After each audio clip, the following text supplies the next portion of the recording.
Parce que je pense que la situation la plus criante et la plus grave se déroule en Syrie. Peut-être donner la parole pour un mot aux deux présidents de groupe Amitié France-Syrie de l'Assemblée et du Sénat s'ils ont un mot à dire, en tout cas en témoignage de solidarité des parlementaires sur la situation dramatique des populations civiles et notamment chrétiennes en Syrie.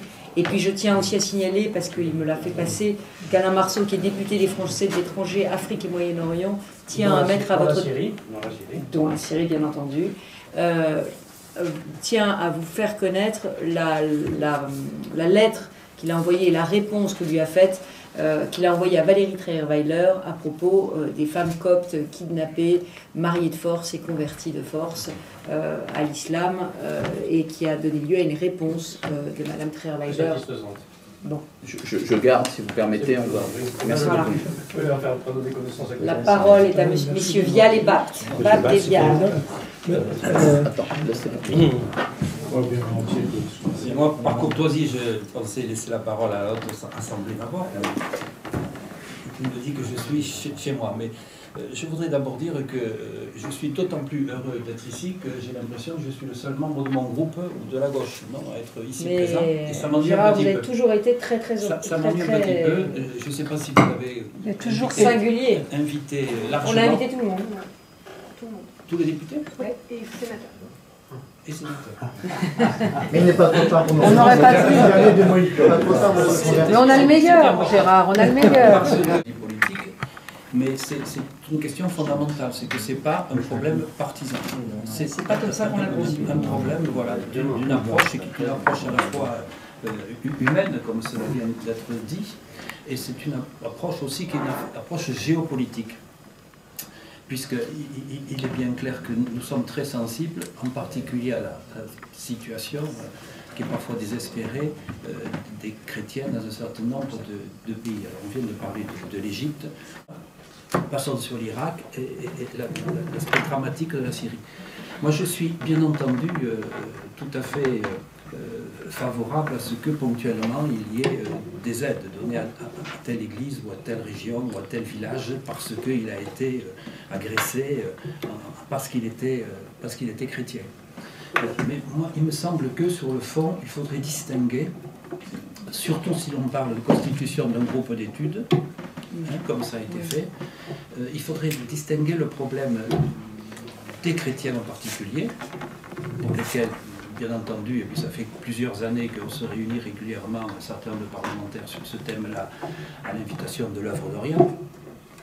Mais pour l'approche parlementaire, il me semblerait plus indiqué de parler plutôt d'une question des minorités au Moyen-Orient. Si on centre ça sur les chrétiens, je pense que d'une part on va déclencher des gènes, et d'autre part on très certainement on limite l'ampleur. Une mission vient de partir vers la Jordanie et vers...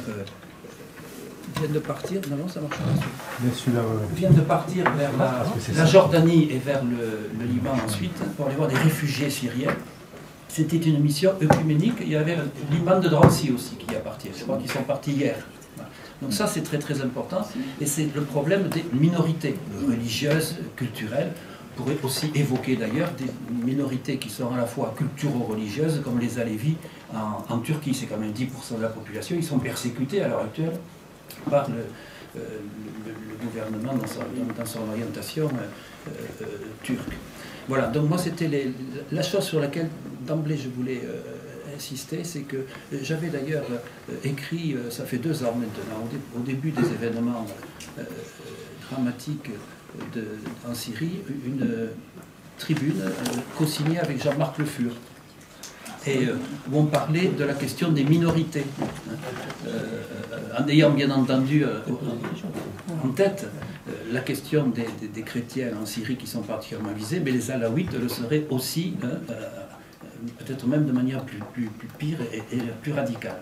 Je voulais enfin terminer en disant que sur le plan géopolitique, il est effectivement très très important que la présence chrétienne implique à elle seule la présence de diversité, et donc la question du droit des minorités, des droits de l'homme, y compris d'ailleurs de la femme, et que cette présence-là, elle est aussi souhaitée et réclamée par les musulmans, qu'ils soient chiites ou qu'ils soient sunnites, mais qui sont attachés au respect de la tolérance religieuse, parfois même, pour ceux notamment qui sont en Syrie ou au Liban, la notion de laïcité. Alors, le sénateur Vial propose que les députés parlent puisqu'ils sont dans l'urgence, donc je le remercie. Je laisse la parole au député. Je suis Meyer Habib, je suis député de la 8e circonscription des Français de l'étranger qui comprend Israël, où j'ai d'origine moi-même juive, et le Vatican, où j'ai d'ailleurs déjeuné vendredi où j'étais dans l'institution avec beaucoup d'ecclésiastiques. C'est très difficile de traiter cette question en quelques minutes. Sachez simplement que le même jour où la pétition est sortie dans le Figaro, j'avais préparé un article qui était admissible au Figaro, je crois qu'on vous l'a envoyé, que j'enverrai avec, qui touchait de cette question. Parce que cette question à traiter est la question la plus importante qu'on a à traiter dans notre société. En quelques mots, tout vient en réalité du prosélytisme musulman. Et le drame, quand on voit aujourd'hui des foyers de crise à travers le monde, et là, force est de constater que 95% des foyers de violence dans le monde arrivent de l'islam fondamentaliste. Alors on va me dire que tous les musulmans ne sont pas islamistes. J'aurais envie de dire que, hélas, tous les islamistes sont musulmans. Et le drame, aujourd'hui, est de constater que si on ne traite pas le plus rapidement, en particulier cette question, les questions d'Orient qui sont en train de disparaître, en Égypte, en Syrie, en Irak, au Nigeria, au Kenya, où on tuait des gens en leur demandant vous êtes chrétien, peu importe, vous n'êtes pas musulman, on tue. Quelqu'un qui était juif a mis un Israélien sur son bras, la fameuse phrase du prophète, et il a été maintenu en vie par rapport à ça. Donc en réalité, c'est une question tellement importante qui dépend de l'avenir de nos sociétés. Et si on arrive à se rendre compte de ces questions, y compris qui comprend évidemment le conflit israélo-palestinien, où beaucoup de gens pensent qu'en réalité, c'est ce qui est un peu écrit dans cette tribune, toute la question israélo-palestinienne dépend aujourd'hui du conflit de religion. Et là, l'islam fondamentaliste veut que dans certaines parties du monde, ce soit totalement islamisé, qui n'est ni chrétien, ni copte, et on voit d'ailleurs la haine qui existe entre chiites et sunnites, qui est aussi terrible. Donc en réalité, c'est le fait d'accepter l'autre et le fait du prosélytisme. Alors, on a très peu de temps, beaucoup de mes confrères doivent parler, moi je suis très heureux d'être là aujourd'hui, je crois qu'on doit se voir tout à l'heure, et c'est un sujet qui est fondamental, et je vous remercie, Madame la députée de l'avoir organisé, Madame la ministre d'avoir organisé. Merci. Merci, cher Meyer. Michel Thérault. Oui, simplement un mot, parce qu'on n'a vraiment pas de temps et que je le regrette. On ne peut pas faire ce type de réunion comme ça, 5 minutes avant les questions. On était dans l'urgence, Bon, il fallait trouver un moment. Comment faire pour soutenir de façon très concrète? Et puis deuxièmement, on ne voit pas le Nigeria ici, les chrétiens d'Orient. Signer tous ensemble pour un groupe d'études? Oui. Moi, je suis prêt à le faire. Ma signature vous est acquise parce que ça sera peut-être l'occasion de constituer ce groupe d'études et après de pouvoir vous réinviter avec un groupe constitué où on puisse avancer sur ces questions. Voilà, moi je suis prêt. Je ne vois pas Boko Haram là. Le Nigeria. Bon, est-ce que oui, mais l'Égypte non plus, c'est pas l'Afrique. Il y a l'Égypte. Oui, mais l'Égypte est là, et c'est l'Afrique. L'Égypte, c'est le Moyen-Orient géopolitique. Oui, sur le plan géopolitique, vous avez raison. Oui, l'Égypte, sur le continent africain. Voilà. Nigeria, ici beaucoup de problèmes avec le Nigeria. Voilà. Il faudrait qu'on regarde aussi sur l'Afrique. S'il n'y a pas un moyen, par extension, de voir aussi la problématique Nigeria, même si au Moyen-Orient, il y a beaucoup à faire. Donc voilà, moi je suis obligé de partir à regret, mais vraiment bravo pour cette initiative, et j'espère surtout qu'elle aura des suites. Merci, mais les suites dépendent de vous, monsieur. Voilà, on est prêt à juste un mot sur pourquoi pas le Nigeria. Nous avons voulu cibler d'abord les pays qui avaient des liens historiques avec la France. Voilà, c'est pour ça que nous avons... Et puis ces populations sont ici aujourd'hui. Des descendants de Libanais, de Syriens, d'Égyptiens, d'Irakiens, etc. Ils sont ici. Voilà pourquoi nous sommes... Parlent la même langue. L'arabe. Ouais. Donc il y a une sorte d'unité, de sphère. Bon, Marie-Louise Faure, députée de Lyon, je voudrais vous dire deux choses. D'une part, bien évidemment, je félicite les initiateurs de cette réunion et de cette coordination.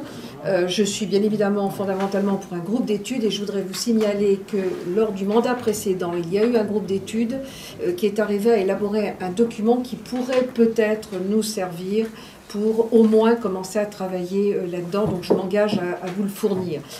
Comme ça, on partirait déjà d'une petite histoire. Je voudrais vous signaler enfin, j'étais la semaine passée au Conseil, à la session du Conseil de l'Europe, où une résolution a été adoptée à l'unanimité sur la situation plus particulièrement de la Syrie. Et moi, je voudrais vous dire, je suis membre de la Commission des affaires européennes et des affaires étrangères, moi je voudrais vous dire que je me réjouis qu'on soit en direction d'une solution pacifique et non pas militaire, enfin diplomatique, pour ce pays, dans la mesure où je pense que la semaine passée, il y a aussi bien au Conseil de l'Europe les Russes que les Turcs, etc. On a réussi tous à voter le même texte qui demande en fait qu'on prenne en compte la sécurité des minorités, qu'elles soient religieuses ou les Kurdes, enfin, etc.